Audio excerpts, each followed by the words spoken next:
Yes, we're going live.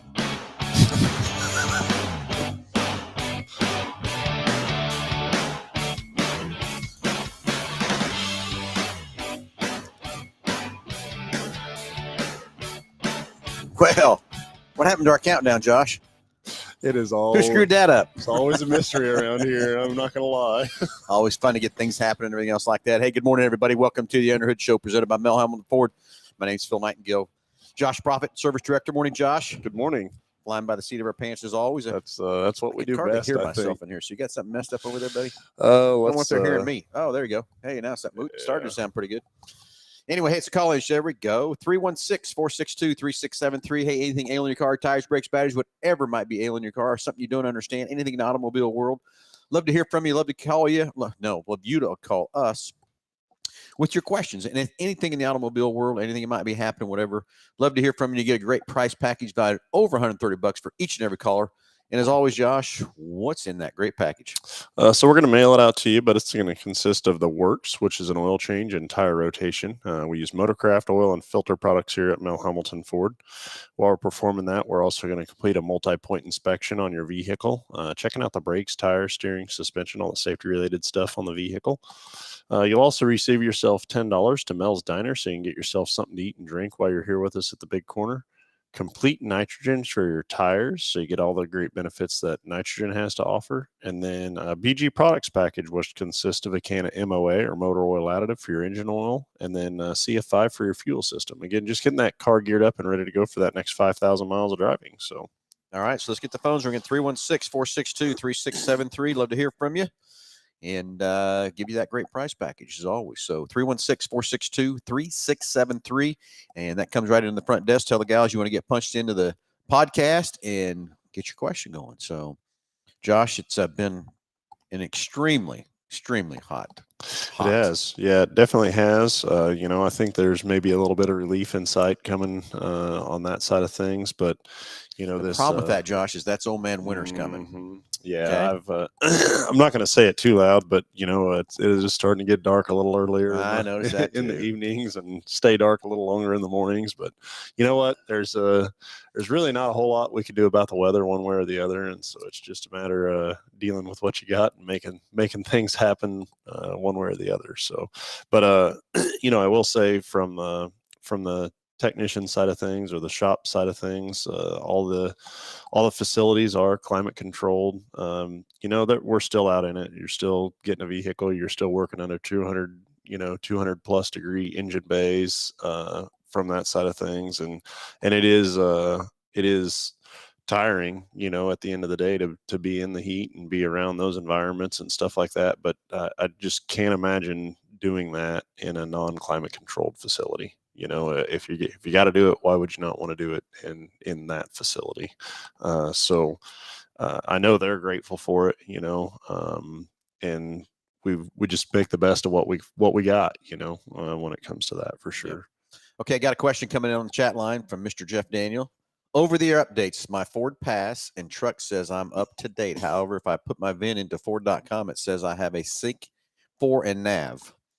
So basically, he's saying the Ford.com is saying there's an update, but the truck says it's not. He can't find it for his truck. What I'm thinking is the two haven't synced together yet, but he is probably up to date, because you can go over, Jeff, on the side in the screen there, and you can actually manually put an update in it through the dash instead of try to do it through your phone or whatever. But I don't know if that's what's.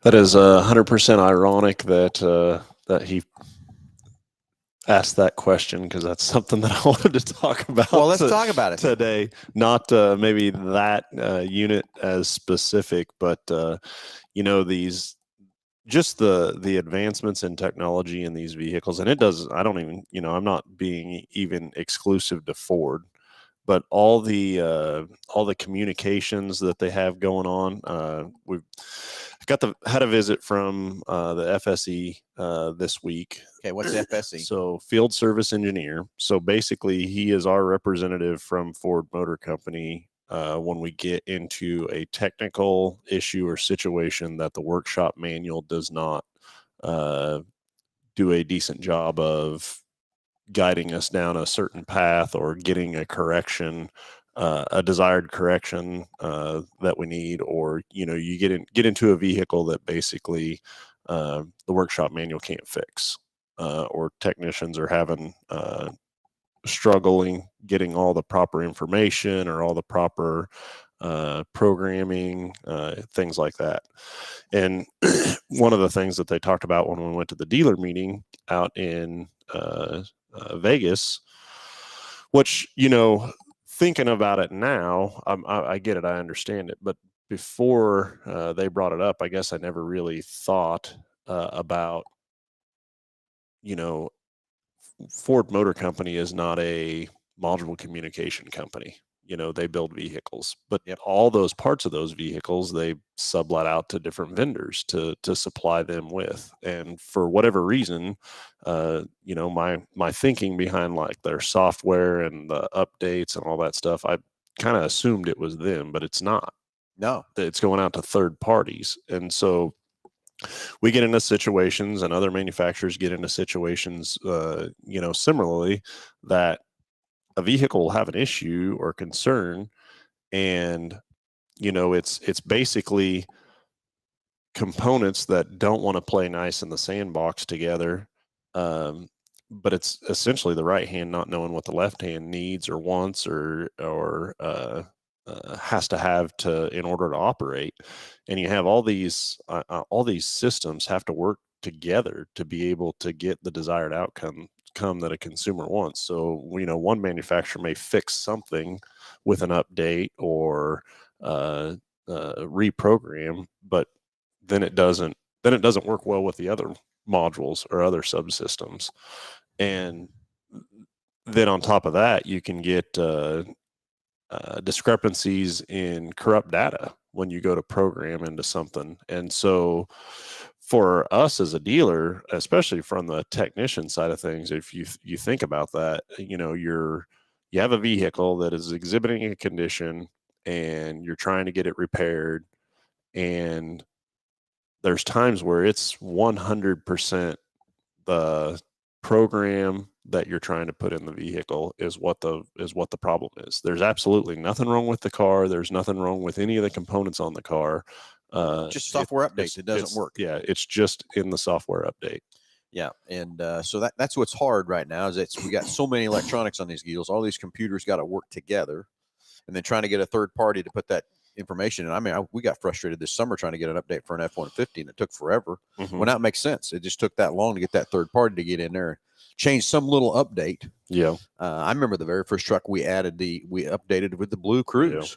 Yep. And the truck sat out here for, I think, 60 days because they were thinking it needed a dash and all this other stuff. But come to find out that when they'd done the program, they had one little code wrong in the program. It's all about binary codes, zeros and ones from that side. And it's, this is something that Ford out there made a promise that, hey, we're going to take this in-house and it's going to be our, baby, which it really does need to be. I mean, somebody needs to be over that whole whole portion of it, because as a point of contention for a technician, it can be extremely frustrating. And that's where a lot of these recalls are coming from, or simply just a software update. Yeah. Because of issues and things like that too from that part. So anyway, Jeff, I hope that what I need you to do is go in your dash and try to manually do that. And then he asked again, can you manually update? Yes, we can do a different update than you do. We have more power, I guess, is what you want to say, to update the vehicle than what you do manually over the air. Well, and there's certain part, and we can talk about the over the air updates. I think it's great. I think it's awesome. There was a lot of dealers that were negative on over the air updates because they didn't want to take that, I guess,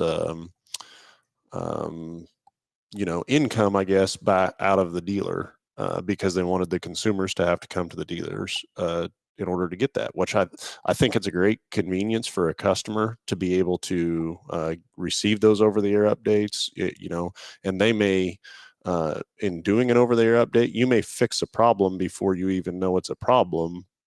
And so your ownership experience is going to be, better off as opposed to. Well, I'm going to go after it like a nav update. Mm-hmm. That's an over the air update, in my opinion. And do they need to come to the dealer to get a nav update? I don't think so. Yeah. Uh, And the other side of that is on the over the air updates, it's not the whole vehicle. There's no way possible that that they're only going to be able to do updates that are non-intrusive. You think about it, because there's some of the updates that will do. I mean, it takes the vehicle out of service until it's complete. Or Yep. the other thing is, anytime it's doing an update, if it's sitting in your garage doing an update, and so say it's wiped the module and getting ready to load the new software, and then you get in your car to take off and go somewhere, like, it's not going to allow that update to take place over the air because of the steps or the process that it has to do to the update. It basically is not going to disable the car for you as a consumer to be able to use. And so it's so really, not all updates yeah, can get done over the air. can be done that way. Simple little ones can be done over the air, but the major ones have got to come here to the dealer and Yeah. let us do that.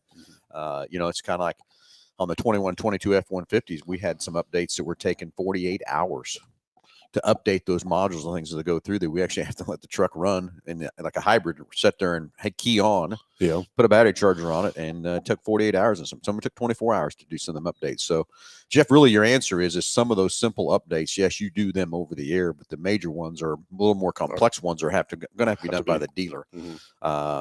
And again, going out to Ford.com might tell you have one, but Ford.com I don't think is syncing to your car to tell you what your car's got. It's telling you there's updates out there available, but whether your car's got it or not, I'm not sure that that's going to be able to sync that back to your car or whatever. But if you go to your dash and go over to the manual updates and manual update it yourself and check for updates, and it takes it and goes, and you've got everything you can get done over the air update. But the next time you're back here in the big city of Wichita instead of Arkansas, we can always check those for you and see what other updates are out there and stuff too. But always keep that thing connected to Wi-Fi at all times. At your house, or even if you got wireless at your work, I would hook it up at work too. So it depends on what's going on there too, where you can get it updates. But just remember, those little updates are going to be easy and go through the car, but the bigger ones are going to take our power of our computers and I'm drawing a blank on that module we have to plug into the car. It's called what again? Well, so the VCM is VCM. That's what I'm losing my mind on. The VCM, that's another control module we have to hook to a laptop that actually communicates to the car. We used to be doing all of our stuff wirelessly too here at the store, but now we've realized we can't. So now about every other bay has a direct line to a wired connection instead of trying to do everything wirelessly too. So that's how much more these updates are taken to get done. So, hey, anyway, 316-462-3673. Let's get the phones. We'd love to hear from you. Anything ailing your car, tires, brakes, batteries, anything whatsoever. Or you want to talk about these over the updates. Anything new products whatsoever.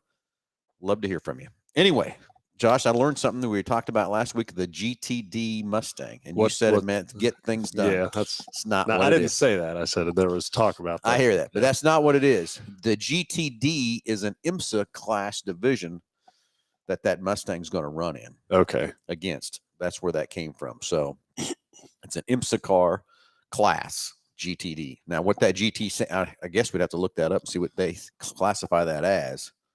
But that is actually the class that car is going to run in. And I'm sure it's going to run the 24 hours of Daytona, and it's going to run 24 hours of Le Mans and all that kind of stuff too. So, anyway, a lot of questions out there about that car, a lot of neat stuff out there, and from that part. But the Heath says Grand Touring Daytona. I hope you're right, Jeff. I don't know if that's.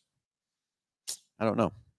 Did you Google that, Jeff, and make sure that's what the GTD series of IMSA stands for? I'd like to know that for sure, if that is what that is or whatever. But I just know that's where it came from. We had the Ford guys here this week, and that's what he said. It comes from the IMSA class GTD. What and your delivery date was when? I didn't remember. Delivery date. Yeah, when I wish I could have one of those, but when it doesn't sound like we're going to get one to Mr. Petty and stuff. But I'm thinking it's the numbers we keep hearing, different things and stuff like that. I'm hearing it's like 300 cars limited. Yeah. So all 300, I guarantee, are sold. No one's any. I've got calls coming right and left, people wanting a car and wanting everything else. And sorry, it's not going to happen. At least not this first year. Who knows what's going to happen in 26? Because it's a 25-year model car, and then here it comes for the 26 model year. Who knows how many of those will make for there from that part too. So yeah, kind of crazy, but pretty cool car. If you haven't seen it, get out there and YouTube it, Google it, do whatever. But the GT Mustang, it is a pretty bad boy. Would I love to have one sitting in my bubble? Yes, sir. Yes, sir. But not sure I want to. They're saying it's 300 grand, but they say you equip it up like you need to, it's going to be a 400 grand car. Oh, really? Yeah. Okay. Yeah, I think by the time you put the wheels and other options and things on it, they're saying it's going to be a $400,000 car. So you know what? If I had 400,000 later, I'm not sure that might be somewhere else. I'd be spending my 400,000 from that part, but I'm not sure. But that's a lot of money to have sitting in a bubble. You know what I'm saying? Yeah, it is. But it would be fun to have. It would be fun to drive it. Well, I mean, the other side of it, if they're only going to make 300 of them, that's that at that point it's an investment. Well, and some of the talk, like right now, the GT that we're making, they were 5 and 650 and 1,000, and they're saying those cars are bringing $1 million right now if you could get one. But again, you got to own it for 2 years before you can sell it when you buy one of those GTs. I don't know if they're going to do the same thing with the GTD or how that's going to work or whatever. But they're saying that this first round of these cars is going to be close to $2 million a car if you got one. Yeah, it's going to be worth more than a GT. And I think that's very cool. I mean, it's the same company that helped Ford make the GT as who's making the GTD, the multi-point company, which they're really a suspension company. Mm-hmm. And that suspension of that car is, God Almighty, crazy. Yeah, that's what's part of it is too. Anyway, I don't know. Jeff and Tim are kind of a little debate here. Looks like someone's got the bus out again, Josh. So we'll see what happens here shortly. So anyway, so if you haven't seen the GTD Mustang, go check it out. 800 horsepower and the Nürburgring. It's in the top classes of how fast it's went around there. I think there's only a few cars that have done it in 7 minutes, and I think I haven't looked all the stats up and everything else like that, but I know it's down in that 7-minute range from that part. So look out, Porsche, look out. And that's the other thing I like everybody talking about. This is not a competitor to Corvette. Yeah, that's right. It's not. It's just going to kick its ass. So, anyway, 316-462-3673. Hey, let's get the phones ringing. Love to hear from you. Anything ailing your car, tires, brakes, batteries, whatsoever. Anything ailing your car, love to hear from you. 316-462-3673. So anyway, Josh, with this high heat and everything else like that, what can we tell everybody to take care of in this heat, to watch for, to do with their cars? Definitely seen a lot of battery failures in the heat. Everybody thinks that the cold weather's hard on them, and it is. It really is. The cold weather's hard on a battery for intents of starting it cold. When the battery's cold and you got the and if the acidity level in the battery is low, that's the other thing. You can have a battery that will actually freeze. But the heat is equally as hard. You get the engine bay temperatures as well as the exterior temperatures of a vehicle, and we've had a lot of batteries, seen a lot of batteries here fail here this last week. The other side of it is tires. If a tire's low, for each pound that it's low, it just raises the operating temperature of that tire, and then you got the heat of the asphalt that the tire's driving on and stuff like that. And so tire pressures, I think, is huge this time of year. A lot of people really don't think that or put that together. And then tire pressure. Let's go back up to that for a minute, because running out there today, a normal tire temperature is probably 125, somewhere 150 degrees, depending on what you're running, how you're doing, how much weight you got in your car, all that kind of stuff. Just start lowering that air pressure down, and that temperature starts to climb in that tire. And I can't tell you how many tires I've seen just on 235 of people shredded because they let that tire run low. Everybody says, I had a blowout. No, you didn't have a blowout. You had a low tire. It got hot. It overheated the sidewall, and away you went. So even if your car says takes 35 pounds of pressure, what they need, that's kind of the normal average anymore. I don't know if that's still the normal 35 with everything that's different, and you let that pressure get to 30 pounds, just 5 pounds of pressure. That doesn't seem like that much, but that temperature can increase enough. And if you've got a C temperature rated tire on your car, it probably can't handle that extra heat, especially the heat that the asphalt is or concrete you're driving on. So if it's 110 out degrees, I mean, what is asphalt? 140? 150? Yeah. There's I don't know. It holds that heat like crazy. So that's why I love the tire pressure monitoring systems on our cars. And I love today that we can see the actual pressures of each individual tires. You can see what your pressures are. Instead of having, my days carry a tire gauge in his car all the time. And it's something that you checked every time, before you left, when you went fuel. Yeah. Before you got fuel, if you went on a trip, whatever, you were checking tires. And remember there being air, pretty much air in the island of the service station right there by the by the take the hoses off every gas night, can. take them in, and because it did. We had to air up a lot of tires because back then the tires leaked a lot compared to what they leak today. Well, and then too, like I don't know, way bigger tires as far as this amount of sidewall, and you could tell a lot more on a visible aspect of a tire whether it was low or not. And now with these lower profile tires and the stiffer sidewalls and stuff, I still like remember when we first come out, we had the bi-ply tires. This is way back. I won't date myself for a little bit, and we had come out with the radial tires, and that's when they had the kind of the bulge around them. Okay, instead of being stand up straight or whatever. And my dad had just put a brand new set of radials on his car, and there was two cars of us headed. I don't remember what heck we were going, but I bet we stopped 4 times. We thought my dad had a tire going down, and it didn't tire because how different it looked. But today, like you said, Josh, with these low profile tires, I mean, it's like the tire looks like it's fine. There's no issues whatsoever. But guess what? If you don't have a tire pressure monitoring system and you don't look at that thing every now and then, or if that light comes on, I still remember people going, "Hey, I need to get that light turned off." Yeah, you're right. We can get it turned off, but the first thing we need to do is figure out why that tire's low. Figure out where it's going. Check tires. Check out the tires. And the other thing I like about that too is, for example, if the tire light does come on, and you got 4 tires on there that all say the same pressure, but they're low, guess what? It probably all of them leak down. But if you got 3 of them that are at 35 and one's at 28, guess what? You know you got a problem. That tire's got a nail in it. It's leaking air somewhere. So you know that you've got a way to figure it out. To know. I mean, again, like when I'm going to jump in a race car and head to Dodge City, what's going to be on my dash is my tires on the trailer to know that it's okay. Now, what's really cool now, Josh, with these new trucks, I don't get just to see the temperature. I get to see the temperature of the tire too. Yeah, that's very cool. Very cool. So tire pressures are crucial. And next thing is, every time you get your car serviced, make sure you ask if they've load tested your battery, not load test, but checked your battery. And what is the cold cranking of the battery? We do that every time here. And you can watch your battery getting low and know when it's time, instead of waiting for it to fail, get it when it's fixed. So we've talked about tires. We've talked about the batteries. The next thing is obviously, not next thing, but one of the other things on the list is just air conditioning. Have you serviced your air conditioning system? It's working crazy in this heat, but air conditioning systems and cabin air filters, to be able to, that's something that I think a lot of consumers don't really think of or know, even if their car has them or not. It's getting a lot more, you see a lot more manufacturers that are putting them in cars, and it's getting a lot more common that they are in there. But there's nothing like one that somebody didn't know that they had, and it's in there and has a low airflow issue, and then you pull the cabin air filter out and it is just covered in stuff everywhere. The driving conditions and stuff that we have around here, and the dust and debris that's flying through the air, it doesn't take very long at all for one of those things to get plugged up. No, I agree with you there too, Josh. Just like I said, service your AC. A lot of people don't realize that's what you need to do, because there's oil in that AC system to lubricate it, just like that cabin air filter. I mean, to me, I'm breathing that air coming through there. I think the normal recommendation is once a year. Mm-hmm. I think I'd be taking that every 6 months and putting a new one in it. Tell me how much I drove. I guess I'd be another different ball game, how many miles I've got it out on the road or whatever too. But that cabin air filter, I wish every car had one. I think it's a great thing to help keep things clean and everything else like that from that part. Well, I think of it from the aspect of that. I mean, it's the very first thing that the air passes through. And so if it's on that filter, then it's not on my evaporator, or it's not in my ducts, or it's not breathing. I'm not breathing it.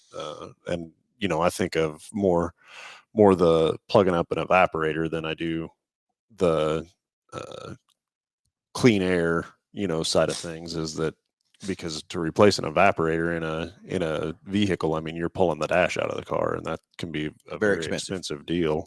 I was talking about that. There's only one vehicle I've ever seen years ago that had a very easy way of pulling a heater core out of it, and it was an F-150. They actually had a door on there. You could pull 2 hoses off, pull 4 bolts, and a heater core was coming out. Didn't have to pull the dash or anything. But there's nobody's car today that has that situation anymore. There was a Chevrolet did it for just a little bit. They had the cow that you remove from the engine side of the firewall. You took a couple of bolts out around it, but I mean the list of those is very few. Not today. The evaporators, but like it's also 8 hours to change a heater core, and that's no kidding. Sometimes longer, depends on where you're at too. So 8 hours and a 5-gallon bucket of screws. And then you got dash rattles as you put it back together. That's yeah. But anyway, so that's another thing. Servicing your AC, keeping that cabin air filter clean and everything in there for you too. But I'm going to go one other that, Josh, fuel. We talk a lot. We've had several calls and different things of talking about fuel and all that kind of stuff. And remember, whatever's on your fuel cap, that's all you need to put in there for octane rating. What's on the side of your fuel cap. Now I'm noticing, Josh, some of these manufacturers aren't even putting anything on them anymore. So that's kind of tough too, to know exactly what fuel to put in your car and all that kind of stuff too. But just don't put any more octane in it than it actually needs from that part. Now I'm going to throw another thing out there too. Is remember this: that your fuel pump is running in that fuel tank, and it's an electric motor that makes up heat. It's got to get heat. So running the fuel tank low, especially in these hot temperatures, is even so detrimental on that fuel pump and so hard on it. It's just like anytime. If you can keep that thing at a half a tank or fuller, that's what you need to do to keep that fuel pump submerged in that fuel, because that fuel's cool. It's not as hot as everything else is out there, stuff like that. But that fuel pump is turning. I mean, back in my day, 5, 6, 7 pounds of pressure on a carburetor was great fuel pressure. Today, we've got 40, 50, 60. We're not even close. Yeah. To what these fuel injection systems need now to run those fuel injectors. Well, nobody thinks of. I mean, it's no different. It's really all fluids, but nobody thinks of a fluid as a coolant. They always think of it as a lubrication, and that's really their secondary job is to lubricate stuff. Yeah, especially when it comes to fuel, you don't think of gasoline being a agent to cool a hot component. No, you don't. You really don't. From that side. But I mean, it's no different. Oil and transmission fluid and brake fluid, and that's job of that fluid is to take the heat from the components that it surrounds and get it out. You know, and the more that fluid breaks down, then the less temperature that it can take to break the fluid down even further. And that's where good, clean, quality fluid makes all the difference in the world in the life of those components. Yeah, and that's the next thing is everybody realize that your engine oil cools your engine more than the coolant cools your oil. Your coolant is in there to cool your oils, basically what that amounts to from that part. But your oil is what's moving through there. And if you let your oil sludge up a little bit or develop the carbon deposits, everything in these passages of the deal, you slow down the amount of oil running through there, the amount of oil that can flow through there, and crucial. I mean, it's crucial. That's why that BG GDI service of going in there to clean everything up and all that kind of stuff. We talked about doing it on the race car the other day, Jake. Oh, really? Me and Jake were back there, and of course, we change the oil in the race car more often than anybody. What they say you're supposed to naturally, but. And the oil does come out super clean. So Jake's saying, well, why would we need to do it? The oil's clean. If the oil's coming out black or whatever, then Jake's out, maybe we need to do a GDI to it. But I kind of disagree. You don't know what carbon's being built up around the rings. So I guess my component or argument to that is that that stuff is going to build up when the oil is the hottest. Yep. And so by the time it cools down and drains down, and the sludge or buildup is going to be stuck to those components because they were hot. So almost like baked onto the component. And so when you do a GDI, you're almost washing that component. Yep. So I agree. I still think there's stuff being built on the backside of the rings. So then Alan was back here talking to us about it. We talked about the induction service on it, whether that needs to be done or not. When I pull the carburetor off and look down in the intake, of course, we're running alcohol, so it's a different deal. But the intake is super clean. Yeah. From that part, where normal carbureted gas engines, fuel injected engines won't be that way. Why we need to do an induction service, but I don't know what that would do to the top of the pistons or clean it or whatever. The only way we'd know was put a borescope down and see what it looks like, run an injection service through it, and then see what it looks like after the fact. Burning alcohol, you're obviously running quite a bit cleaner. Fluid. Yeah, fluid. Not fluid, fuel, because it's clear through it, but I don't know that you would hurt anything for sure. The next thing I really want to know, and I don't know how we'd ever find that out, is does that engine have the low tension rings in it? I think it does, but I don't know. You can't tear one apart because it's sealed. They won't let you tear it apart. Oh, that's right. I forgot. So I've had to tear one once. We got a fly flying around here. It's driving me crazy. Thought you were swinging at me. So no, that damn fly's jacking around here. So anyway, but I'd love to tear one of them down, just see what's inside of it and everything else like that. But we're racing IMCA guys, and it's a sealed motor. With that being a crate motor, I bet it does have low tension rings in it. I don't know. Good question. Yeah. Good question. So anyway, it's a sealed motor. They put seals in it so you can't open it up, can't mess with it, whatever. So basically, everybody's running the same horsepower, same motor, same everything to make the class more competitive and that sort of thing too. So I don't know. I've talked to Buddy and Tanner about it, and one of these motors, the 2 motors we got, one of them's getting a little tired. So maybe at the end of the season, we'll have to open one up, just look at it. Who knows? The tired one. Get the tired one out and just tear it apart. Can't hurt, right? So anyway, we're still talking about keeping your engines cool, keep things safe. We went through coolant, we went through oil, we went through fuel, we went through tires, we went through AC, we talked about batteries. And what it really sums up to is every time you get your car serviced, if you bring it to us, those things are going to get checked with the multi-point inspection to make sure how things are going and everything else from that part. So like I said, we used to do this multi-point inspection as we filled our cars up every 200 to 300 miles back in the day. Now we're going 5,000 miles. So please. Well, hopefully we're going 5,000 miles. In some cases, I think we get so fast-paced going, we don't realize this. I just talked to a guy last night on the phone. He says, "Hey, Phil," he said, "don't chew me out." I go, "He goes, well, my sticker up here in my windshield says I need to change my oil at 65,000. I got 68 on." I said, "Oh, come on." I said, "You deserve a butt chewing for that. The sticker's right there in front of you." He said, "I know, but man, I had to go here, I had to go there." I said, I get it. But just think about, and that's a 60,000 mile car. How many other oil services have we missed or whatever? He's in detrimental need of a GDI oil service for sure. 3,000. He's went 8,000 miles on that oil change, and I promise you, everybody talks about these synthetic oils, all that kind of stuff. It's not that the oil's not lubricating. You cannot have a filter that's keeping that stuff out of there, and you cannot get rid of the deposits and stuff like that. And remember, when you put a full synthetic oil in your car, you're just doing a better job of lubricating. It's getting the oil there quicker when you start the car, but it does not increase your oil life service. It doesn't take it to 10,000 or 15,000 miles. It doesn't happen. The filters can't do it. What at least that guy left his sticker in there and didn't just pull it out and wait for the light to come on. So I'll give him and we can have all that. Yeah, we can have all kinds of debates about those oil lights and all that kind of stuff too. And if you want to run an oil life monitor and change it when that light's on, you're really, really, really taking so much life out of your car. So if I got somebody that does, like I talked to a guy the other day, and he was talking about running the oil life monitor, I said, change it when it gets to 50%. Because I promise you're going to be right where you're at. Change it at 50. Don't wait till it gets to 0 or 20 or 10 or whatever. Because by that time, that filter is so clogged up, that oil is so carboned up, it's so sludged up. It's these manufacturers, I'd like to wring their necks for putting those oil life. Put them on it. I get it, but don't make it to where it's so long and everything else from that part. I know the oils are better than they used to be years ago, but damn it, these engines are so expensive and so hard. Yeah. And it's a cheap service to keep good, clean oil in there. It's like taking a bath in a dirty bath water, right? What are you getting? What are you gaining? So doesn't sound any fun to me. I don't know that I would. Nope. Like old Fram commercial said years ago, pay me now or pay me later. All right, hey, let's get the phones ringing. 316-462-3673. Anything alien car, tires, brakes, batteries. You want to talk about anything in the automobile world, new products, anything? Love to hear from you. 316-462-3673. So what do we got left for racing? Are we getting close? We're getting there. We're getting there. We are headed to Dodge City today. Not sure that depending on some of the schedules and things around that, this might be the points championship race tonight. We'll see how things roll out.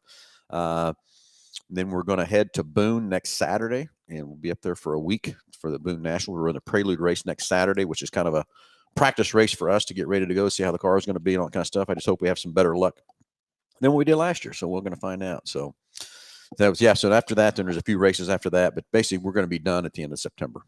Yeah. Racing from that same point and everything else too. Got a big wedding coming up the 1st of October. So then after that, everything's kind of done, and we'll get planning up for next year. And we'll see. I hate to bring it up, but there's a lot of excitement going on at Salina Speedway. We'll have to see how that shakes out and everything else too. And from that part, what's going to happen there. So, and then what's the plan in the off season? I don't know. We've been talking a lot about that too. What we're going to do with the 2 cars and stuff. The new car really hasn't had many races on it, so it really doesn't need much. Jake wants to take the old car back down again completely and restart over again. And I'm thinking I just want to set her off to the side and let her set there and be a backup car. Is what I really want to do. That's been done quite a few times, hasn't it? No, that car. That car's been done several times. What's how many years? That car is built 16. 16.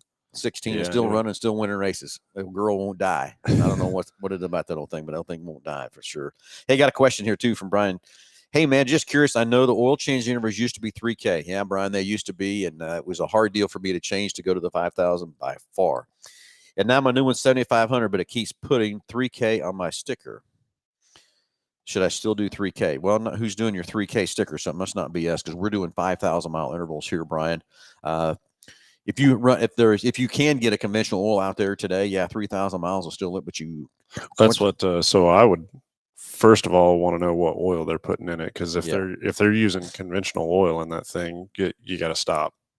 Yeah, that's not good. That's not good for your car. You need at least a multi-synthetic blend oil in these newer engines and stuff too, Brian. Now, maybe you're dealing with an older car or something too. I don't know, but I still would not even be putting a conventional oil in anything today. Anybody that's making that oil, it's a lot cheaper oil. I get that and that sort of thing, but I would not be. I'd be at least a multi-blend synthetic. My real choice is if you can spend just a couple more dollars and spend and get a full synthetic, I would do it in a heartbeat. I think the oils are so much better. They lubricate better, but the biggest thing it does is when that engine is cold, that's when you're most weary is when you start it. And then full synthetics get there so much faster and so much better in those places so quickly. It's unbelievable. But so if they're still putting 3K on it, Brian, I need to figure out what oil they're putting in it for sure. Okay, I was told the oil wasn't the issue. It was more of getting your car in front of your tech at 3,000 miles and look at everything else. Well, I get that too. But I think today it was hard for me to switch from because I was born and raised on a 3,000-mile oil change interval. Then after I saw all the tests and stuff with the oils and all that kind of stuff, that's when I got to move it to the 5,000 miles. But I will tell you, the 5,000-mile interval with today's engines and that kind of stuff, I think is perfect. I don't think 6,000. I don't think 7,500, and I don't think 10,000 miles is the way to go at all. Yeah, I think that's way too long to get that oil out of there. There's no better. It's very cheap insurance. Exactly. Very cheap insurance to change that stuff at 5,000. And years ago with the full synthetics, when it was full synthetics, used to be really expensive. And what I told everybody back then is, now that the full synthetics have come back down in a reasonable price, that's the way to go, in my opinion. But back in the day, I said I would change my oil instead of spending the money on a full synthetic. I would change my oil at 2,500. Yeah, I'd be money ahead. But now today, that's not the case. These full synthetics are more predominant. They're more out there, and that's what I would run, a full synthetic, a major brand full synthetic, not a off brand or anything else like that, but a good brand, name brand oil that's been out there for years. A full synthetic is what I'd be putting in my car. Okay. Josh was doing some reading, upgrading intercooler, blow off, and airbox. Does that help performance anymore with computers? This was a Whipple kit. Does it avoid my warranty? Says it increases 60 to 90 horsepower. Okay, so there's a lot of kits out there. Yes, this is like kind of a Hypertech years ago, and so yeah, there are upgraded components or putting like a K&N air filter in a vehicle and a tune. It does make a difference, but anytime you increase the intake side of things, you got to increase the exhaust side of things. Yep. And so, but in this particular situation, on an intercooler and a blow off, and the airbox, and there's a tune that would go with that as well, and it would avoid the warranty on the components that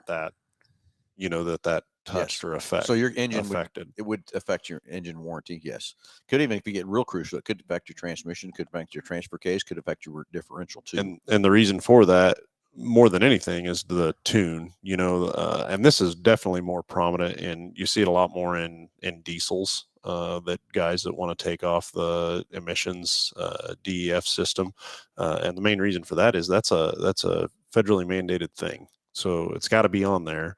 So there is no reputable company out there that can sell a tune to delete a DEF system. You must go faster than a bus driver. And since there's no reputable company out there to be able to stand behind that, I mean, they don't have to stand behind the tune. So if they change your fueling strategy or whatever, and it long term is detrimental to that engine, like that's 100% on you.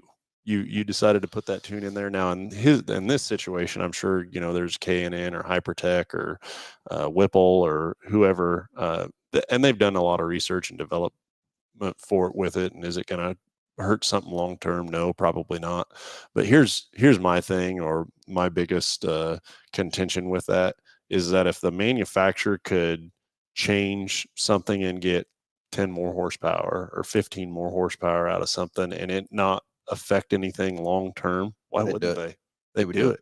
Yep. Yeah, if they would, you get more out of probably the tune strategy than any of those other components, honestly. And what they're doing, they're injecting more fuel, but they're also increasing your timing and everything else, and when that spark hits and all that kind of stuff too. And you're just putting extra stress on things that doesn't need to be there.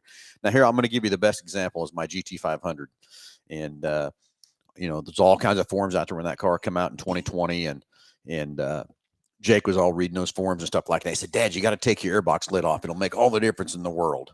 I remember back in the days, we'd take an air cleaner and flip it over on the carburetor cars, and it sounded so much cooler and everything else like that. Was it really making us go faster? But it sounded better. It sounded better, but it's not. It's the same thing on a cold air inbox. Like you said, Josh, you can put it in there, but if you can't push it out any faster, you have gained zero out the exhaust from that part. So we put my GT500 on the dyno at BG Products here a year ago. And so I did. I said, okay, let's do it one more time, and let's take the airbox lid off. And I remember this to the T. It changed it. I was putting 600 and I can't remember my exact numbers, but 650 horsepower to the ground from 760 to the motor. So that's about where it needed to be. 650, I think is what it was. We took the air cleaner box lid off, ran it again, and it went up 4 horsepower. So that just shows you. Did it sound different? Yeah, it sounded totally different because you could hear the air going into the intake, but it didn't change a thing because it basically didn't change anything else of the air. It maybe restricted the air a little bit easier to get in, but it sure didn't help it get pushed out the exhaust from that part. So well, and then the other thing, like to horsepower in the seat of the pants, you got to be you got to feel 50, that 30, 40, 50 plus in order to be able to see to feel that horsepower gain or whatever. It's 100% the sound thing is what you notice more than anything. So Jeff, when you say you want to go faster, and I know there's a limit on how fast that Expedition will go, is there programs out there to blow off that top end speed deal? Sure, yeah, they're out there too. But there's only one fear about that for me. Well, I want to go fast. Don't kid yourself. You know where I'm heading, Josh?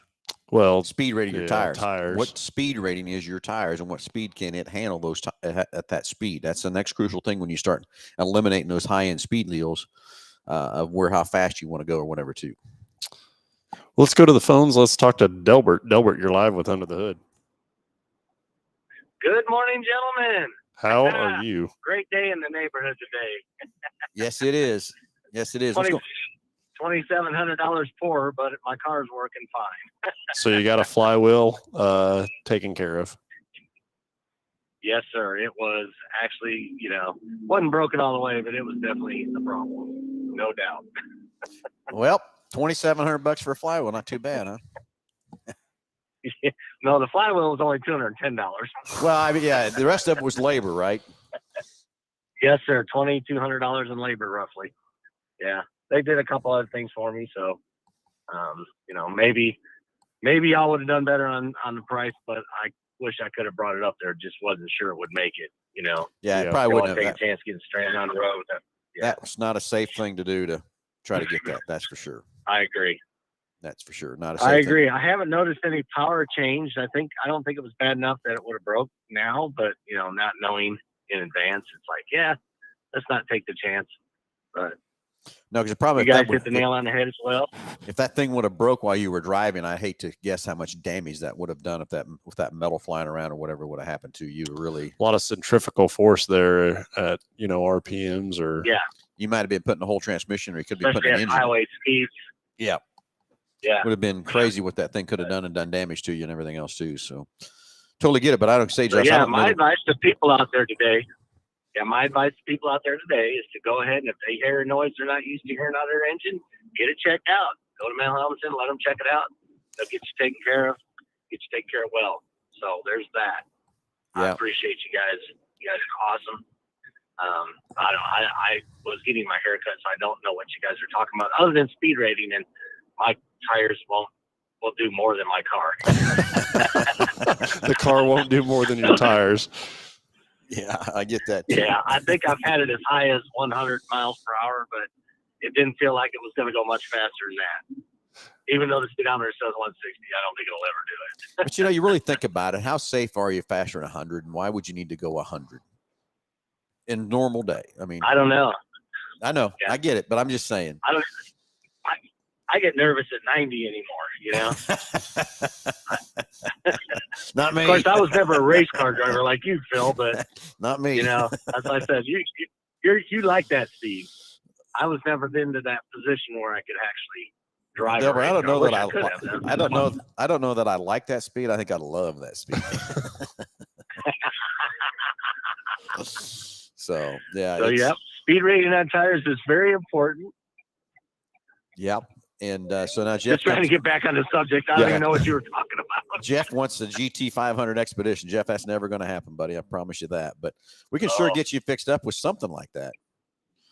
A GT 500. Yeah, I wish they would have Expedition. talked about the hybrid editions, but like we talked last week, hybrids are kind of getting to where they're getting too many of them out there, and they can't provide enough batteries and things to make them. So we're just going to have to wait for those hybrid sport Broncos to come out. Well, and in a couple of years, hopefully. I don't know when that's going to come out, because when we were at the Ford meeting, they didn't even bring up the Bronco Sport Hybrid. That's another thing too. They didn't even bring it up. So I don't know how far out that really is or whatever. Do I think that's a great idea? Yeah, I do. I think hybrids is our better way of going.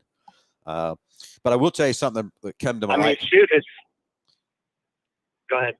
Something that came to light this week when I was talking. We had the Ford people here and stuff like that, going over different numbers and our inventory numbers and all that kind of stuff. And we started talking about the EVs and everything else too.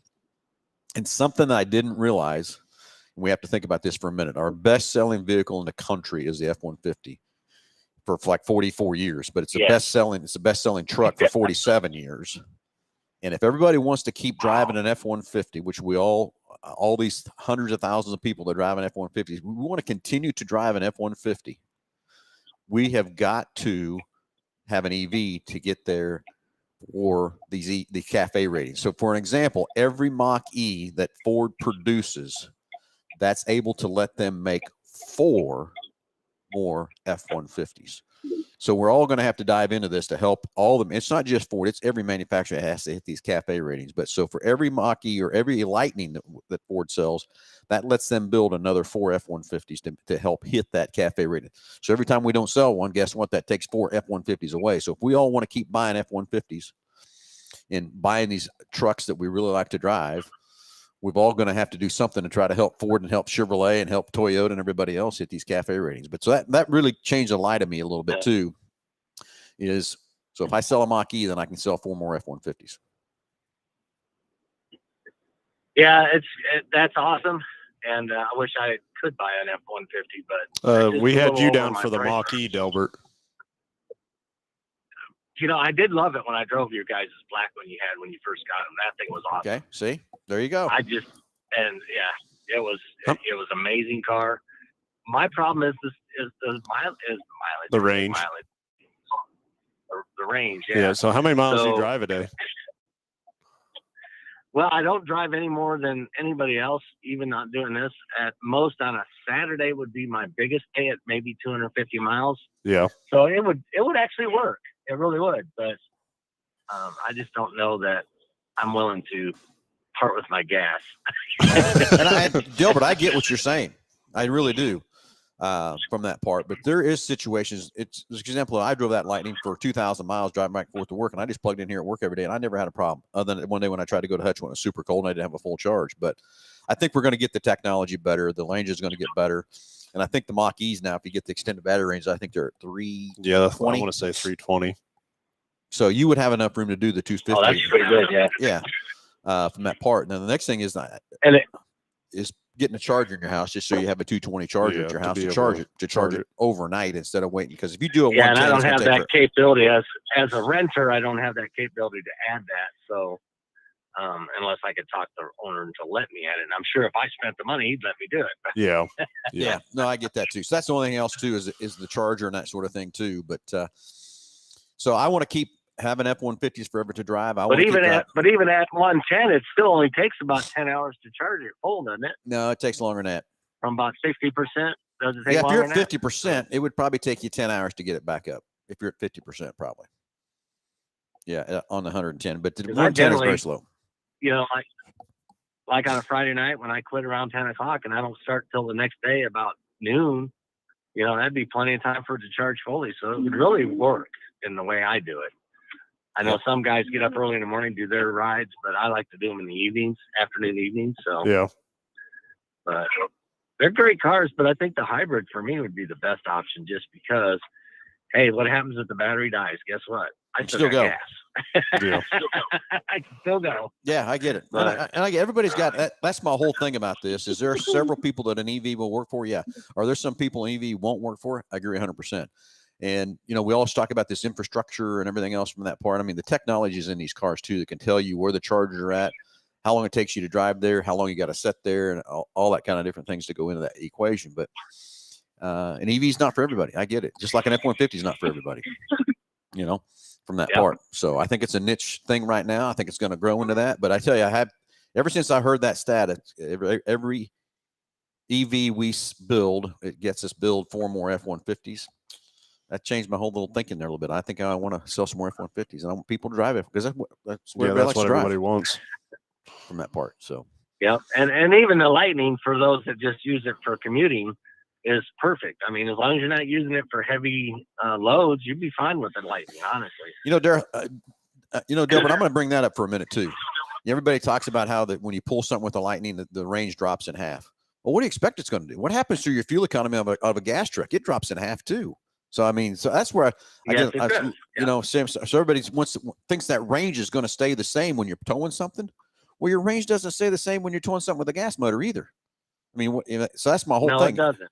Yeah, and I did tow my boat with unless you owned a 90s model, roughly 90 to 2000 model Dodge Ram 1500, and then your gas mileage was always 15 miles a gallon. Oh, well, that's true too.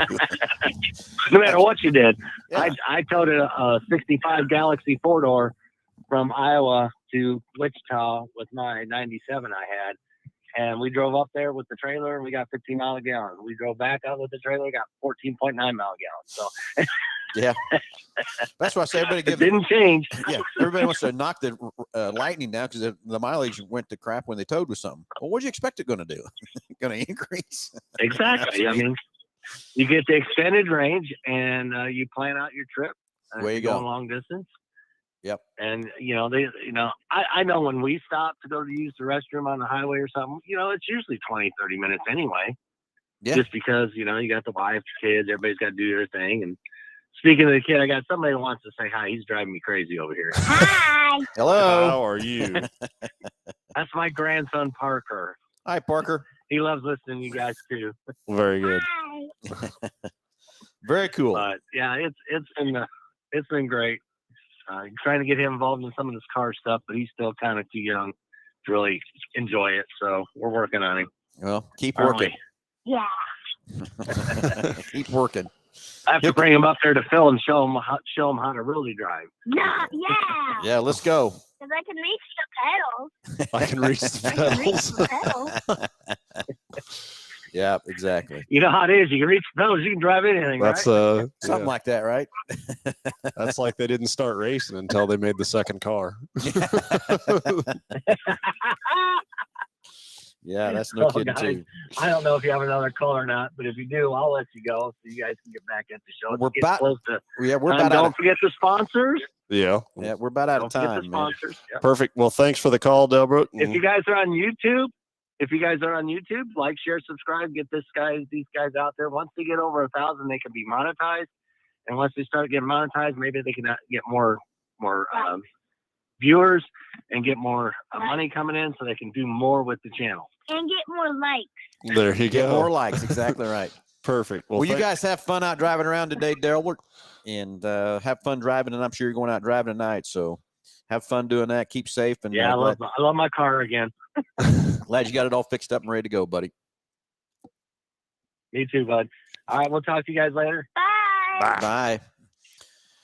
Okay, Josh, it is time to fly out of is. here. It's already time flies out when you're having fun, everything else like that too. You're right. Don't forget our sponsors, which we've talked a lot about BG today and everything that they do for us and everything they help us with.